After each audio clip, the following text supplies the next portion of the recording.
Thank you. Will you read the first item? First item is Director of Planning and Director of Community Development and Housing regarding draft housing element. 1A is council motion authorizing submittal of the draft to the State Department of Housing and Community Development for a preliminary review. Thank you. Mr. Starbird? To Mr. Hagani. Hassan? Good afternoon, Mr. Mayor, members of the City Council, and the members of the Housing Authority. I'm going to invite Laura Stotler, Principal Planner from the Planning Department, to present the two departments in giving you the Planning Commission recommendation on the draft housing element. And after that, if you wish, staff have prepared a detailed PowerPoint presentation of the contents of the housing element that they can present if you would like them to. Mayor Najarian and members of the Council and Housing Authority. A housing element is a required element of the city's general plan, and to meet our goals of creating not only a draft plan that can be reviewed by the public, but also one that meets the needs of the State Department of Housing and Community Development, we've come up with a two-part process. The first part is what we're bringing to you today. We have a preliminary draft.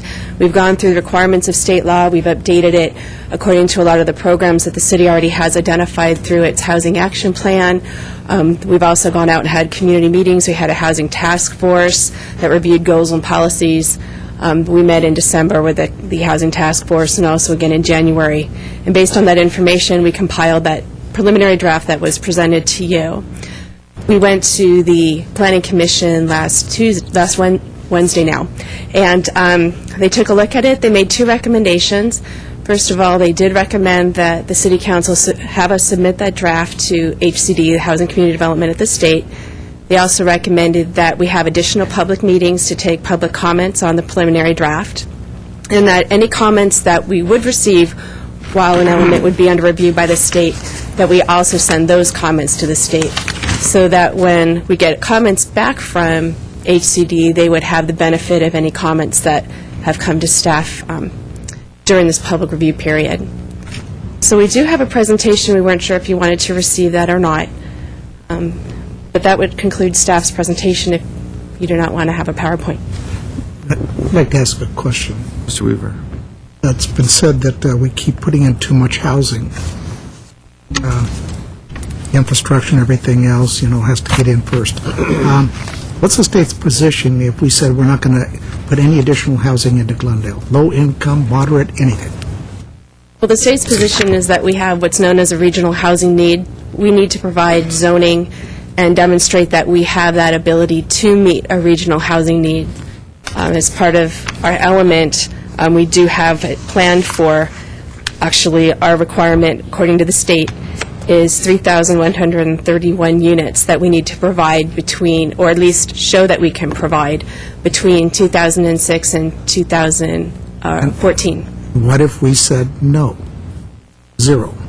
And we're already too crowded. What would happen from the state? Mr. Mayor, can I take a stab at that? A couple of years ago, I spent 9 months making trips to Sacramento, serving on a task force with then the director and her staff of Housing and Community Development for the state.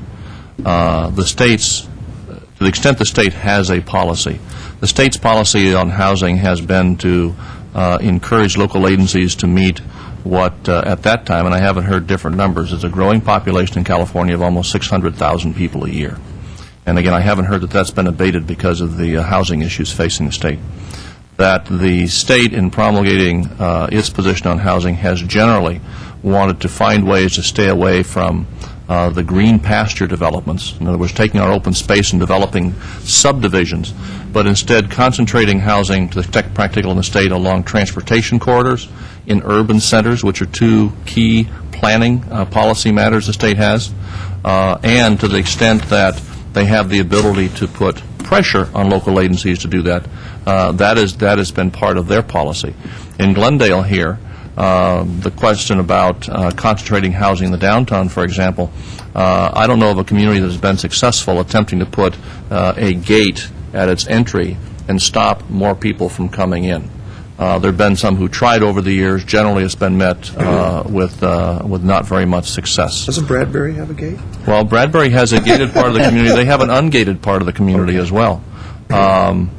But I think we'll find over time more and more pressure from the state to meet that growing population that just has to be addressed. They have to go someplace. The comment was made here as part of the housing element that we're massing too much housing downtown. The other approach is, if you don't mass it downtown, where's it going to go? It's going to go nowhere in single-family neighborhoods.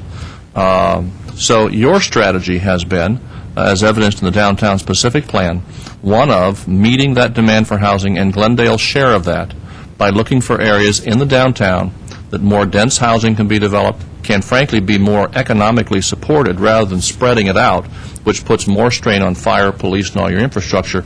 Concentrate it, as the state's policy says, in the urban center, which is our downtown, closer to transportation, giving incentives for development around transportation hubs, and in that way, accommodating the population growth, meeting your fair share, and doing it in a way that is more cost-effective for the local community without putting the kinds of urbanization impacts on our single-family neighborhoods, but also going for quality housing from the range of affordable clear up to what would be considered executive-style housing in many of our condominium high-rises coming on board, and everything in between. And if we didn't, is it likely the state would withhold certain funds from the city? Well, I think what you'd find is you wouldn't get approval of your housing element. If your housing element doesn't lend itself to achieving the state's broad goals for housing and achieving your RENA numbers, then the state isn't going to approve it. And if they don't approve the housing element? Then at some point in time, your general plan is going to be found to be inconsistent.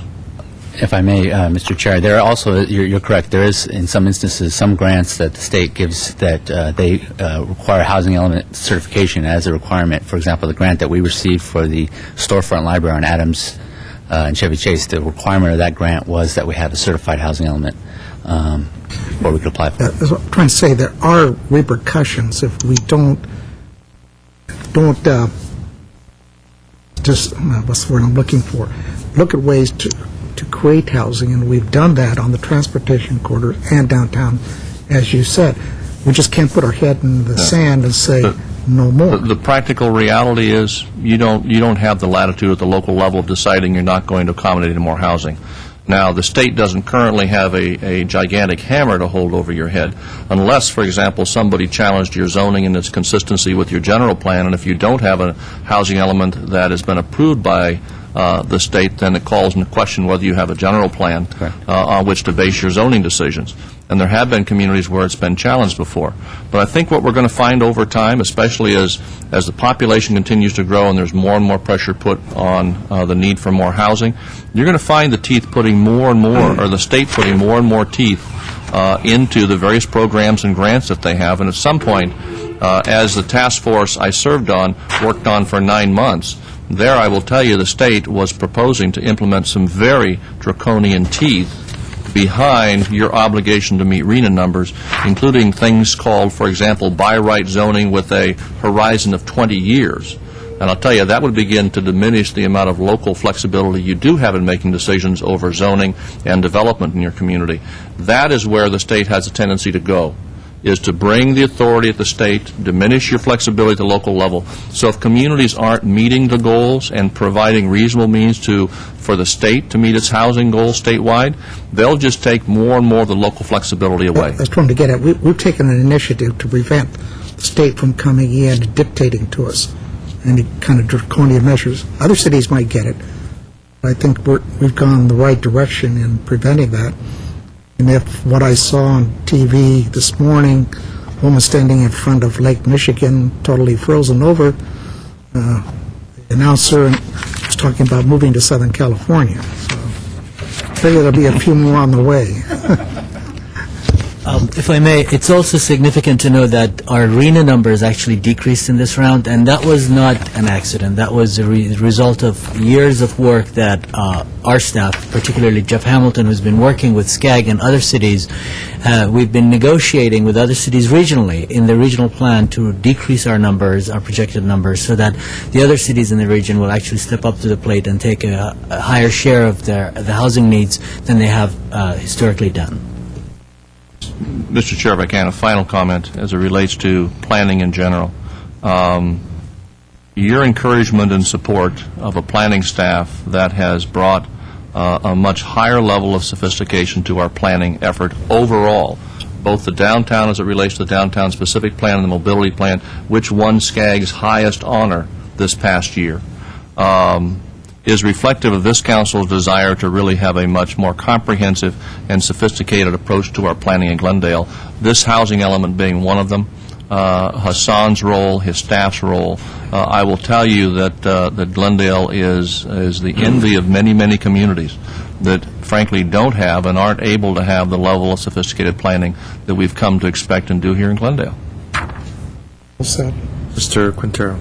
Yeah, let me just add that going back to 1977, when I first came to Glendale, those single-family neighborhoods, both to the south of the City Hall and to the north of the City Hall to the west, those single-family neighborhoods were basically built to the max with the boxes that we now, are having major issues with. So, as far as I'm concerned, those neighborhoods are done. We literally, I can think of very few streets where you could tear down a single-family home and build another 7-unit, 8-unit building. So the only hope for us is to build in the downtown. That, to me, makes the most sense ecologically and economically and everything else. And like one of the speakers mentioned, we have been buying land in the hillsides. So the best bet for this city, as is the best bet for other cities, is to build in the downtown corridors. That's what Pasadena's doing, Santa Monica's doing, Long Beach is doing, and Glendale hopefully will be doing that in the future as these projects come online. If I could say one other thing, look at the comments received on here. One of the goals, it says, a city with equal housing opportunities for all persons. Somebody comments, recently approved housing projects in the downtown do not meet this goal. Why not a city policy? All projects should have housing at all income levels. This policy would also meet Goal 3. We just did housing. Whoever made the comment, I hope they watched the Housing Authority just before here, where we're doing exactly that, and have been. Okay. Thank you. So this is a draft that we're going to send to the state that they're going to make comments on and return to us. Right. And then we'll take that as well as other input from council and make a final that we'll submit for approval, which will be incorporated then into our general plan. That's right. And I will just want to say that the material in here was done so well, and it's really interesting. A lot of the, really full material that's in here, and I found it interesting to go through. Thank you very much. We really owe that to the quality of the work that staff from the community, the development and housing, and planning staff together have done. Unlike other cities, we do not hire a housing consultant to do our housing element. It's all done in-house, and we really appreciate all of the support we get from the planning department. Without them, we couldn't do this. So when we send this off, we're then taking an official stand against condo conversions? Page 17, item 4C.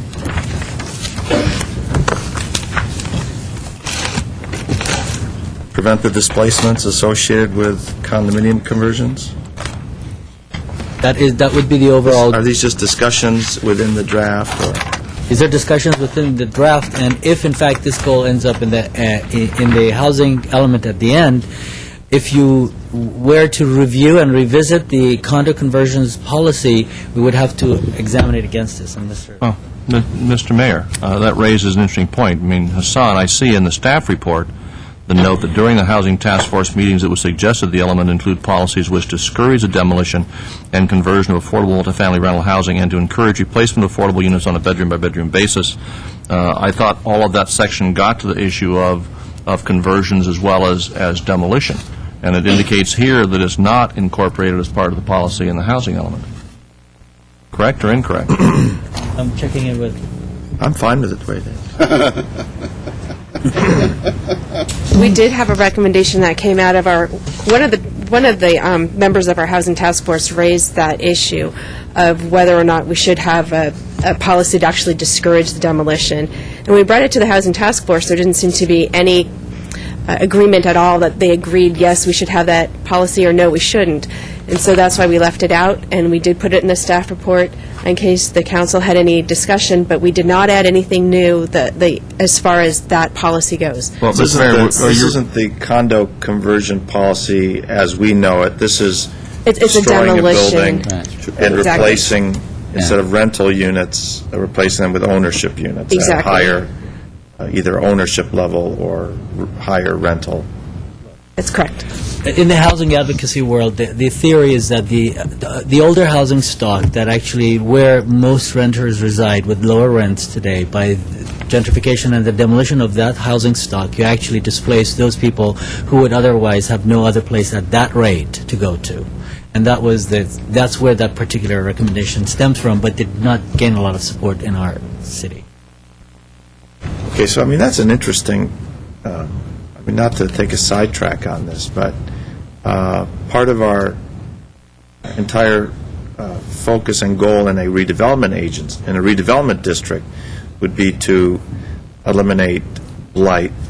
And part of that, I think, would be include to replace obsolete structures which don't have the parking, which don't have the amenities and the open space and all that. So how do we reconcile those somewhat differing goals? One, to preserve the low-income housing, lower rental, I guess,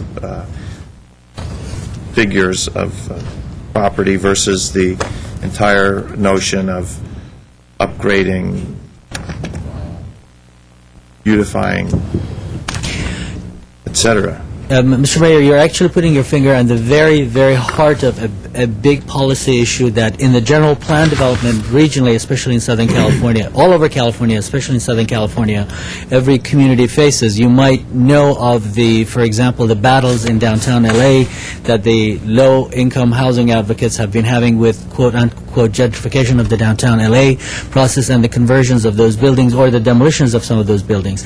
However, our larger argument in Glendale is that the housing element actually doesn't work in isolation. It's working in conjunction with the overall land use element, the overall land use policy of the entire city. And in the city, we have the opportunity, because of our wide range of housing types that we do allow, that we have the opportunity not only to renovate and, remove blight and renovate parts of the city that we think can use some infusion of reinvestment.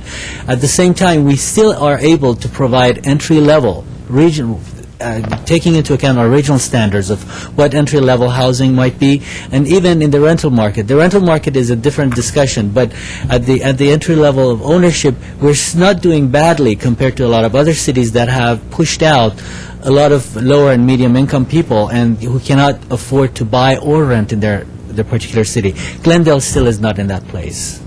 Mr. Starbird. Yeah, another thought is that, like most public policy you deal with, it's not cut and dried. It's not just black or white. But in this area of condo conversions, for example, there are a number of advantages, and there are also implications and impacts from that. And it's unlikely, given our relatively large ratio of rental properties, that even a more liberal conversion policy is never going to see the day when the vast majority of those rental units are converted. So, on the one hand, a conversion policy will allow more ownership, and you've talked about the benefits of that. On the other hand, one of the prices for that in balancing these issues is you take some rental units off the market, but you convert them to ownership. There's good things by having ownership, allows people to have an entry into the housing market, but you just need to be sensitive to the implications on those who rent and may not be in a position of being able to buy. Okay, thank you. I have a card from Herbert Milano.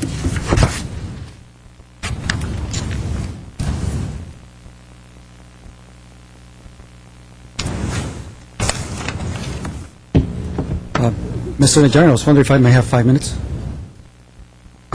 Let's do 3 minutes, Mr. Milano. Good afternoon. My name is Herbert Milano, members of the Redevelopment Agency and City Council, Housing Authority. I want to I've read over the document. I don't know if all of you have actually spent a good deal of time with it. But I generally see a few things, and by the way, I think the Housing Authority overall is a nice document. But I find it wanting, as I find many of the planning documents in the city wanting, is what it has missing are the quantitative goals, for each one of the objectives that it's set out to do. Now, it doesn't mean that they are missing. They are available there if you want to take a look at it. For example, when we talk about the number of housing that will get rental assistance, for example, there's a specific number. Or if we want to look at the amount of housing needed for those individuals who have no housing whatsoever, okay, there's a goal for that as well. But when we have major over-encompassing goals for the city with regard to each of these objectives, you don't find goals. You don't find specific numbers to say, this is what we tried to do, and this is where we are, so that every year you come back to it and say, did we reach those objectives? If you take the goal, as stated earlier, of 3,131 units to be built between 2006 and 2014, that averages about 391 units per year. Well, and then if you take a look at the low-income objectives of 16%, you say, all right, so we'll have about 62 units per year. That is the objective under this guideline. But you all know very well that we're not doing 391 units a year. We're doing closer to 900 units a year. It's a very different number. And so it is when you begin to take a look at what you produce versus what the objectives are, that is where I find the problem. One of the things that I find throughout the document oftentimes is that, the document was created 7 years ago, now you have an update, but by and large, many of the objectives that were set out were never met. And so the concerns that I have is that the individuals who know the most out there in the public with regard to issues with regard to aligning this draft housing element with the other elements, as you must do, they were not involved. Traffic and parking, Parks and Rec, GWP, where are they? Where is their input of individuals that spend a considerable amount of time reading documents? I don't see it. And I don't see these overall objectives. If the city were to say, look, we were going to have an overall objective of increasing the housing by 0.5%, which is the average here in California, that would be much greater than 391. And then from that point to say, okay, how are we approaching it? Where is our low-income housing, or where is the moderate housing, and so on? But I don't see that. You see, there's a lot of, I'm running out of time, that's why I wanted the 5 minutes, because I figured they were subjects that were pertinent for you to discuss and consider. Well, my response, Mr. Milano, is what I read on page 21, starting on page 21, the 8-year housing plan summary is quite specific with the objectives, with the specifics for each one of the program strategies. It gives funding sources, responsible agencies. In many cases, it's quantifiable numbers. In other cases, it's qualitative, increasing, improving, et cetera. So I can't join you in your criticism on this document in that regard. If I may, look at Program Strategy 4C, which is the one that you were hinting at. Program Strategy 4C has to do with condominium conversion. All right, where are the objectives? There are none. And I could go through some of the other sections, if I had the document with me and I had more time, to show you exactly where those particular targets are not really addressed. And without them, you don't get a chance to review them on a year-to-year to say, how are we doing against those objectives? I guess I don't want to get into a debate. Mr. Mayor, if I can, just a Mr. quick comment, Steinberg. not meaning to be a debate, but when there are specific numbers like RENA numbers, they're rather dismissed as being true goals. And we've seen the criticism in EIRs where, as Mr. Milano stated again here today, that you have a RENA number, but you've built more units, and that would normally be under your RENA numbers, and RENA numbers would normally indicate if you parsed out the RENA numbers evenly over the 8 years. Housing doesn't happen that way, and development doesn't happen that way. You currently have 4 projects in the pipeline and the Americana. And frankly, there is nothing past that at this point due to the housing market, and a good number of those projects will probably not come to pass.